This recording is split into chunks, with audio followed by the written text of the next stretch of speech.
avec l'ANA dans le dispositif OPA-RU, dispositif qui existe depuis, pour la ville d'Avallon depuis octobre 2018.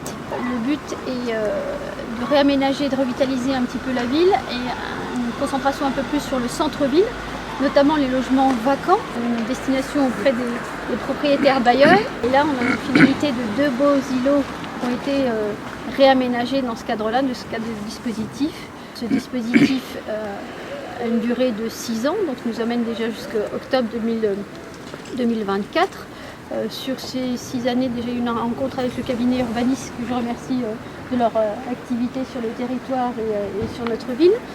Une rencontre à peu près de 150 logements qui ont été identifiés. Bien sûr, c'est un cabinet d'accueil et de conseil qui nous a permis aujourd'hui de flécher une enveloppe ville d'Avallon de à peu près 187 000 € à l'année pour l'accompagnement de 20 logements par an.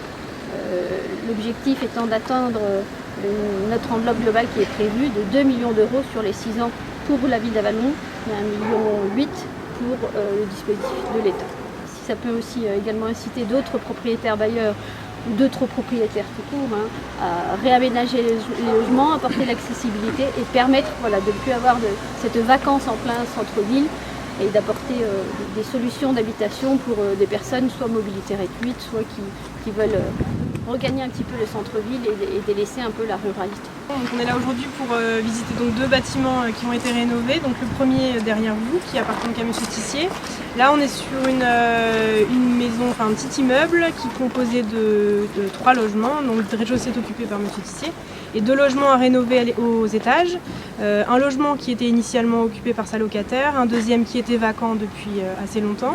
Donc M. Tissier a souhaité rénover et profiter de l'accompagnement et des financements qu'ouvrait l'opération d'amélioration de l'habitat d'Avallon.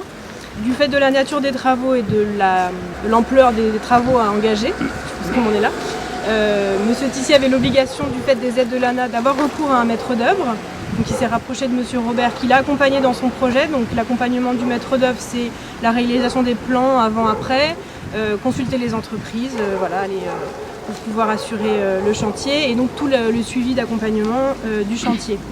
En parallèle de ça, l'accompagnement d'urbanisme qui vérifie que les devis sont bien conformes aux règles de l'ANA, que ça répond bien aux exigences de l'ANA. Avec cette exigence pour les dossiers qu'à l'issue des travaux, le logement soit décent, au sens de la réglementation sanitaire départementale et en étiquette énergétique D.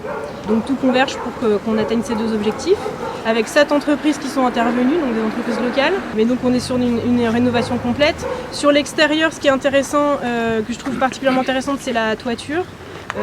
Parce qu'il y a eu un travail vraiment fin de fait et la localisation fait que c'était censé de vraiment bien la faire. Avec les services de la ville d'Avallon, notamment le service urbanisme, le maître d'œuvre a préparé sur les plans de ce réaménagement de ces 2 logements. L'instruction a été faite par la ville d'Avallon, c'est une déclaration préalable de travaux. Il ne vous échappe pas qu'on est quand même dans un site assez remarquable, donc travail également puisqu'on est en site protégé, en SPR, donc travaille avec l'architecte des bâtiments de France qui a donné son avis et son autorisation pour cette réalisation que nous avons devant les yeux. On rénove en même temps l'ossature du bâtiment. Donc quand on a des éléments qui sont porteurs mais qui sont un peu pourris, on en profite quand même pour les maintenir. Et puis là il y avait le cas d'une couverture qui était à moitié en tuile plate, à moitié en ardoise, où on a tout remis à l'état d'origine apparemment, parce que la charpente n'était pas faite pour recevoir de la tuile. Et ça nous donne un beau résultat. Voilà. Ça permet effectivement de conserver du bâti en bon état. Si je peux me permettre en termes d'aide, que c'est prorata la partie qui concerne les 2 logements qui seront mis en location, la partie prise en charge pour la toiture n'est qu'au prorata de cette surface-là. Ouais. Ce n'est pas la totalité de la toiture qui est prise en charge par les aides. Oui, partant du principe on ne pense pas que je me suis fait payer une toiture par la collectivité. 2 logements, donc le premier la porte de droite et le deuxième la porte qui est à gauche là-bas.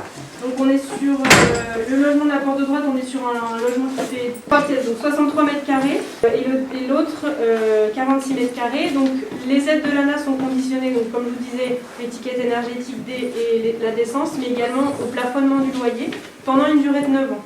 Donc le propriétaire s'engage à louer le logement pendant 9 ans à un loyer modéré. Donc sur ces deux logements, le logement de droite, on est à 6,45 € du mètre carré hors charge, et le deuxième qui est à 6,52 € du mètre carré hors charge. Et pendant toute la durée de ces mêmes conventions, le propriétaire peut bénéficier d'un abattement fiscal de 50% de ses revenus fonciers.